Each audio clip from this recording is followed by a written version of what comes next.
लाहौर में खोखर पैलेस से मुतसिल घरों और मार्केट्स को मिसमार जब किया तो उस वक्त हुकूमत ने ये मौक़िफ़ इख्तियार किया कि ये गैर कानूनी तजावुज़ात हैं और हम अदालत के हुक्म पर इनके खिलाफ कार्रवाई कर रहे हैं। उसके बाद हमने देखा कि सियालकोट में भी ज़िले इंतज़ामिया की जानिब से ख्वाजा आसिफ साहब की मुबज्जना तौर पर जो गैर कानूनी हाउसिंग सोसाइटी है उसको मिसमार किया गया और उस वक्त भी यही मौक़िफ़ इख्तियार किया गया। लेकिन कल हमने देखा कि सिंध बिल्डिंग कंट्रोल अथॉरिटी ने जब कराची के इलाके मलीर में फार्म हाउसेस को गिराया और उन्होंने भी यही मौक़िफ़ इख्तियार किया कि ये गैर कानूनी है, तो उस वक्त हलीम आदिल शेख साहब की जानिब से बड़ा सख्त रद्द-ए-अमल आया और वहाँ पर मुश्तल अफराद ने धावा भी बोल दिया, जिसके बायस पुलिस को और इंतज़ामिया को कार्रवाई रोकना पड़ गई। लेकिन उसके बाद अब हमने देखा है कि कार्य सरकार में मुदाखलत करने पर हलीम आदिल शेख साहब और उनके 70 साथियों पर मुकदमा दर्ज कर लिया गया है। लगारी साहब, सिंध हुकूमत का मौक़िफ़ ये है कि ये जो ज़मीन है ये 30 साल लीज़ पर दी गई थी और इसको ज़रूरी मकासद के लिए इस्तेमाल करने के लिए दिया गया था, लेकिन ये कारोबारी मकासद के लिए इस्तेमाल हो रही है, तो इसलिए ये गैर कानूनी है, इसलिए इसके खिलाफ कार्रवाई की जा रही है। लेकिन हुकूमत का मौक़िफ़ ये है कि ये गैर कानूनी है, यानी आप जब कार्रवाई करें तो वो गैर कानूनी नहीं है, लेकिन अगर सिंध हुकूमत कार्रवाई करेगी तो वो गैर कानूनी है। देखें, अगर लाहौर में कार्रवाई हुई और रूल्स की खिलाफ वर्जी हुई है तो कार्रवाई को दुरुस्त कहा जाएगा। ऐसा ही है। अगर उन्होंने खोखर साहिबान ने अगर उन्होंने जो कुछ भी तामीरात की थी और जिन तामीरात को गिराया गया, अगर वो कवानीन के मुताबिक कार्रवाई हुई है तो उसको हम नहीं कह सकते कि गलत है। इसी तरह से वो है ख्वाजा। लेकिन एक बात ज़रूर है, वो नज़र आता है कि हुकूमत विक्टिमाइज़ कर रही होती है और हुकूमत ये देखे कि कहाँ कहाँ और अगर उनके अपने, सबसे पहले तो उनसे कार्रवाई होनी चाहिए। यहाँ भी सिंध में भी कार्रवाई का आगाज़ वहाँ से किया जाए। अगर उनके अपने लोगों ने कहीं ज़मीनों पर कब्जा किया हुआ है तो ये लगेगा कि जनाब देखें, हमने तो अपने लोगों से शुरू किया है और यहाँ हमने इनको उनकी तजावुज़ात को गिराया है। मुझे नहीं मालूम कि कहाँ कहाँ पर कौन कौन सी तजावुज़ात हैं, लेकिन ये हलीम आदिल शेख का फार्म हाउस जो है उसके अंदर ज़राअत के मकासद के लिए भी चीज़ें थी। अच्छा, मवेशी भी थे, कुछ काश्तकारी भी थी, लेकिन फार्म हाउस भी था। तो आप किस चीज़ को टारगेट, अगर 30 साल की लीज़ थी तो उसकी मुद्दत कितनी हो चुकी है और कितनी उसकी मुद्दत बाकी है, अभी भी उसकी लीज़ का दौरानिया बाकी है।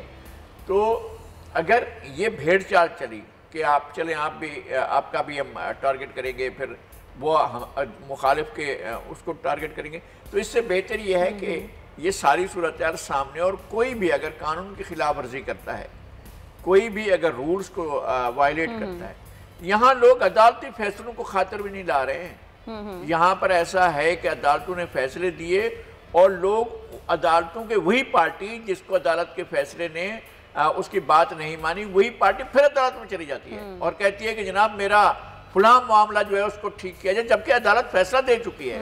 और ऐसा नहीं है कि जो है लोअर कोर्ट्स फैसला दे चुके हैं, सुपीरियर जुडिशरी फैसला दे चुकी होती है, फिर भी दोबारा चले जाते हैं, इसलिए कि माफिया के तौर पर काम करते हैं, इसलिए कि कुछ लोग ऐसे होते हैं जो मुख्तलिफ शोबों में माफिया के तौर पर काम करते हैं और फिर यहाँ पर भी आकर माफिया। लेकिन ये वाली कार्रवाइयाँ तो अदालत के हुक्म पर ही हो रही हैं ना, चीफ जस्टिस के हुक्म पर। अगर अदालत उज़्मा ने यह आर्डर दिया है कि गैर कानूनी तजावुज़ात को मुनहज़म कर दिया जाए तो हुकूमत पहले ये देख ले कि क्या वाकई ये गैर कानूनी है, और दूसरी बात यह है कि क्या ऐसी और भी गैर कानूनी है जो हमारे लोग, जिन पर आवाज़ उठ सके।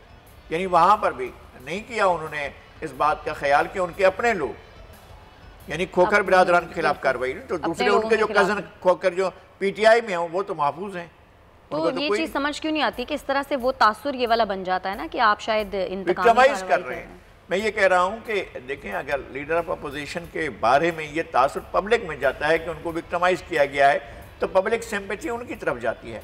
हुकूमत अगर कोई और लोग हैं और अपोजिशन इसकी निशानदेही करेगी जी फलां जो हुकूमत के करीबी लोग हैं या हुकूमत में शामिल लोग हैं उनकी फलां जगह पर तजावुज़ात हैं, तो फिर उधर भी कार्रवाई होनी चाहिए। इसलिए कि सुप्रीम कोर्ट ने तो अक्रॉस द बोर्ड आर्डर किया है ना। ऐसा भी होता है कि जनाब लोग कब्जे के चक्कर में होते हैं।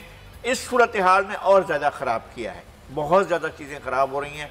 अब मैं समझता हूँ कि अदालती अहकामात को नज़रअंदाज किया जाता है और अदालती अहकामात को लोग जो हैं वो उस दूसरे तरीके से इस्तेमाल करते हैं और इदारे जिनके जिम्मे होता है कि वो तजावुज़ात ना हो, वो भी इसको दूसरे तरीके से इस्तेमाल करें। सही। अच्छा, हलीम आदिल शेख साहब ने एक और इल्ज़ाम लगाया। उन्होंने कहा है कि मैं जब से अपोजिशन लीडर बना हूँ तब से वज़ीर आला सिंध को मेरे साथ मसला है।